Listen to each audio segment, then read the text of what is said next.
इतकं तेजस्वी, दिव्य आणि करुणामयी रूप असणाऱ्या देवीला काळूबाई असं का म्हणतात? या नावामागची नेमकी कथा काय आहे? चला जाणून घेऊयात.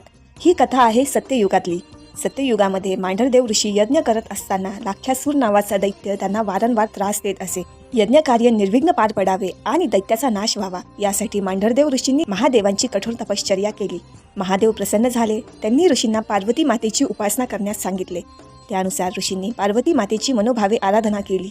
ऋषींची भक्ती व तपश्चर्या पाहून पार्वती माता प्रसन्न झाल्या आणि त्यांनी वचन दिले की मी स्वतः अवतार घेऊन दैत्याचा संहार करीन. आपले वचन पूर्ण करण्यासाठी पार्वती माता कैलास पर्वताहून मांडरगडावर अवतरल्या. लाख्यासुराचा वध करणे दिवसा शक्य नव्हते, म्हणून देवीने रात्री त्याचा वध करण्याचा संकल्प केला. पौष पौर्णिमेच्या मध्यरात्री देवी आणि लाख्यासूर यांच्यात भीषण युद्ध झाले. अखेरीस देवी पार्वतीने लाख्यासुराचा वध केला. दैत्य पुन्हा जिवंत होऊ नये म्हणून देवीने त्याचे रक्तप्राशन केले. लाख्यासुराचा संहार केल्यानंतर देवी मांढरगडावरच विराजमान झाल्या आणि तेथील भाविकांची कुलदैवत म्हणून स्थानापन्न झाल्या, अशी आख्यायिका सांगितली जाते.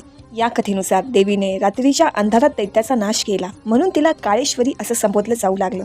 कालांतराने काळेश्वरी नावाचा अपभ्रंश होऊन काळूबाई हे नाव प्रचलित झाले. आता कळालं का देवीला काळूबाई असं का म्हणतात?